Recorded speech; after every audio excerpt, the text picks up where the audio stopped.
Assalamualaikum Mbak Eka. Waalaikumsalam warahmatullahi wabarakatuh. Gimana nih Mbak Eka kabarnya? Alhamdulillah baik, bahagia dan tetap semangat dong. Alhamdulillah ya Mbak ya. Nah, sekarang Mbak Eka lagi sibuk apa sih Mbak?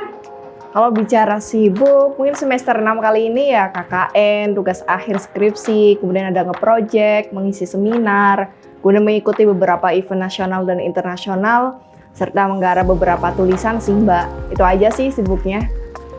Wah, keren banget ya Mbak ya. Nah, Mbak Eka ini kan kemarin sempat dapat medali dari Olimpiade Sains ya Mbak ya? Ya, betul sekali Mbak. Nah, Mbak ini MA-nya jurusan apa Mbak? Kalau boleh tahu.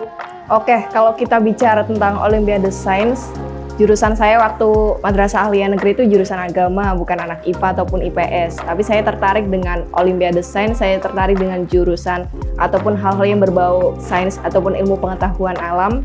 Nah, maka dari itu saya mulai tuh membuat karya tulis ilmiah nasional ya, mengikuti perlombaan di Universitas Negeri Semarang saat saat kelas 12 MAN. Nah, kemudian mulai dari mahasiswa sampai sekarang sering mengikuti esai dan karya tulis ilmiah, membuat aplikasi, membuat software aplikasi, kemudian juga mengikuti beberapa karya tulis ilmiah yang berbau sains ataupun berbau tentang ilmu pengetahuan. Nah, dari situlah saya mulai tertarik untuk mengikuti Olimpiade Sains Nasional. Seperti itu, Mbak. Nah, Mbak, keren banget ya Mbak ya. Nah, kan Mbak sering ikutan lomba nih Mbak. Terus Mbak juga kuliah. Terus gimana sih Mbak cara Mbak mengatur waktunya itu gimana Mbak? Oke, kalau kita bicara tentang bagaimana sih cara kita untuk manajemen waktu yang baik, yang pertama saya selalu membuat yang namanya skala prioritas. Itu jelas sih paling poin pentingnya. Karena ketika kita melakukan rutinitas sepadat apapun, ketika kita tidak bisa membedakan mana yang prioritas, mana yang bukan, mana yang baik, mana yang bukan, tentu kita akan keteteran seperti itu. Maka dari itu saya selalu membuat yang namanya skala prioritas. Kemudian yang kedua, selalu membuat time management secara baik, yaitu dengan mengurutkan schedule time secara benar dan urut. Nah, dengan demikian kita bisa tahu nih, oh iya ini skala prioritas aku, oh ini schedule yang pertama harus aku lakukan. Nah, maka dari itulah ketika aku mengerjakan sesuatu antara kuliah, mengisi seminar, mengikuti lomba, dan menggarap sebuah proyek ilmiah, di situ saya sudah bisa membagi waktu. Oh, ini saatnya aku istirahat, oh ini saatnya aku kuliah, oh ini saatnya aku mengisi seminar, seperti itu. Maka dari itu saya selalu berpikir bahwa 24 jam yang kita miliki itu harus digunakan secara baik, dan 24 jam yang kita miliki itu berharga, maka isilah dengan hal-hal yang berharga. Seperti itu, Mbak. Schedule-nya padat ya Mbak ya? Ya, enggak juga sih. Gitu. Nah, selama Mbak menjalankan ini, ada nggak sih Mbak rasa kesulitan gitu Mbak? Gimana Mbak? Kalau bicara tentang kesulitan ya, time management sudah terstruktur dengan baik. Kemudian, apalagi ya, untuk kesulitan sendiri sih ya, problem solving. Mungkin ketika saya dihadapkan dengan schedule, misal nih mengisi acara, kemudian ada lomba, ada project, ada kuliah bertabrakan semuanya, itu merupakan salah satu hal yang memang membuat saya untuk, oh bagaimana sih saya bisa menyelesaikan hal itu. Mungkin kesulitan terbesarnya adalah dari problem solving itu sendiri. Nah, seperti itu sih Mbak. Tapi untuk mengatasi itu, lambat laun saya terbiasa, oh gini saatnya saya memposisikan diri sebagai mahasiswa di perkuliahan, oh gini saatnya saya memposisikan diri sebagai mahasiswa untuk mengisi seminar dan sebagainya. Nah, dengan demikian kita bisa tahu nih, oh ini ternyata strategi saya untuk bisa menyelesaikan apa problem solving itu sendiri. Seperti itu Mbak. Selain mengikuti lomba sains, mereka ini juga seorang penulis loh pemirsa. Ceritain dong Mbak, awal mula Mbak jadi seorang penulis itu gimana? Oke, gini ya Mbak, kalau kita bicara tentang kepenulisan, awal saya berkecimpung di dunia kepenulisan itu saat saya kelas 11 MAN ya. Saat itu saya membuat buku, itu novel Asal Negum Rindu. Itu pertama kalinya kelas 11 MAN. Kemudian untuk buku yang kedua itu buku motivasi, kumpulan kata mutiara dan motivasi meraih kesuksesan. Saya bertahap lanjut kelas 3 MAN, saya mengikuti lomba karya tulis ilmiah, kemudian menjadi mahasiswa. Saat ini sudah ada 2 buku yang sudah terbit, yaitu pertama buku Kawan Tumbuh, kemudian buku yang kedua itu buku Enigma Kata, itu 100 sajak dalam 3 hari. Dan beberapa buku itu saya tulis jangka waktunya paling lama itu 7 hari atau 1 minggu. Nah, alhamdulillah sih Mbak, dari situ belajar tentang kepenulisan, belajar membuat buku, kemudian membuat jurnal, kemudian mengikuti lomba esai ataupun karya tulis ilmiah.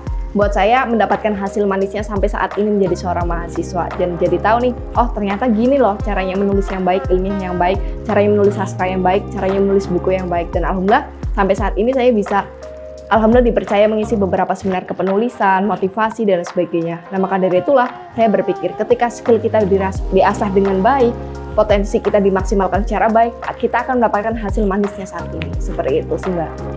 Wah, selama Mbak nulis itu, Mbak pernah nggak sih Mbak ngerasain males, capek, atau stuck gitu di situ?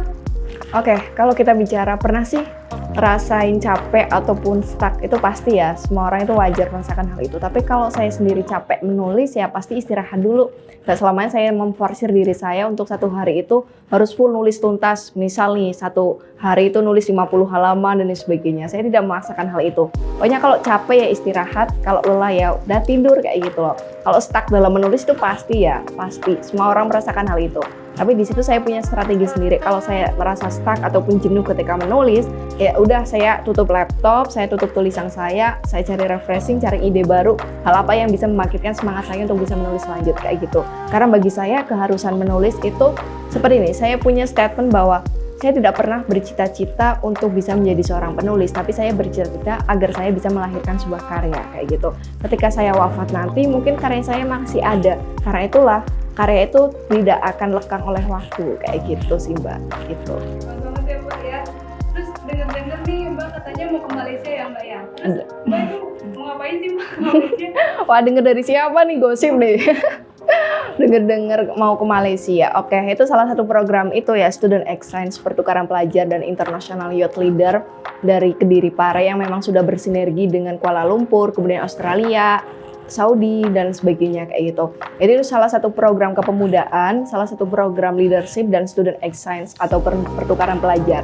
Alhamdulillah waktu itu saya bercita-cita, pokoknya selama saya S1, selama menjadi mahasiswa, minimal 1 kali keluar negeri dan itu didanai, entah itu dari program ataupun dari lembaga pemerintah. Dan saat itu, alhamdulillah saya mengikuti seleksi esai, kemudian seleksi wawancara, alhamdulillah lolos menjadi delegasi International Youth Leader di Malaysia.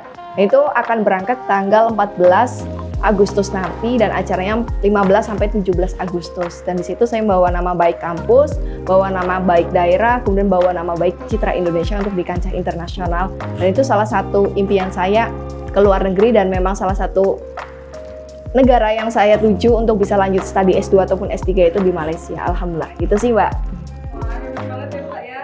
Terus Mbak, coba kita minta nih Mbak motivasi sama trik-triknya gimana Mbak? Motivasi dan trik agar bisa semangat terus ya, terutama kita sebagai mahasiswa. Poin yang pertama, disiplin waktu sih. Kita harus tahu bahwa 24 jam yang kita miliki itu harus digunakan dengan baik. Apa sih target kita, apa sih goals kita selama menjadi mahasiswa, selama kita kuliah, kemudian setelah kuliah kita mau ngapain aja. Itu yang pertama. Kemudian yang kedua, kita juga harus tahu nih prinsip dan tujuan hidup kita. Kita mau kemana, kemudian apa cita-cita kita, impian kita, apa yang perlu kita maksimalkan, apa yang perlu kita kurangi, dan apa yang perlu kita tambah. Kemudian yang selanjutnya ya, kita harus tahu juga bahwa ketika kita menjadi seorang mahasiswa, kita harus tahu peran kita apa saja, seperti itu. Dan selanjutnya yang terakhir sih, tetap semangat, usaha, doa, ikhtiar ya, seperti itu. Jangan lupa karena apa ya, ketika kita mendapatkan sebuah impian dan itu terwujud, itu bukan semata-mata atas kemampuan kita sendiri, tapi kita juga ada bantuan dari Allah. Nah, maka dari itulah kita perlu menselaraskan nih antara usaha dan doa kita, seperti itu. Wah, sungguh luar biasa ya perbincangan kita pada kali ini. Nah, begitu kira-kira wawancara kita dengan baik Kapawati. Semoga bermanfaat untuk pemirsa dan sampai jumpa di acara sekitar kita berikutnya. Sekitar kita Inspirasi Mahasiswa. Poin yang pertama, disiplin waktu sih. Kita harus tahu bahwa 24 jam yang kita miliki itu harus digunakan dengan baik. Apa sih target kita, apa sih goals kita selama menjadi mahasiswa, selama kita kuliah, kemudian setelah kuliah kita mau ngapain aja. Itu yang pertama. Kemudian yang kedua, kita juga harus tahu nih prinsip dan tujuan hidup kita. Kita mau kemana, kemudian apa cita-cita kita, impian kita, apa yang perlu kita maksimalkan, apa yang perlu kita kurangi, dan apa yang perlu kita tambah.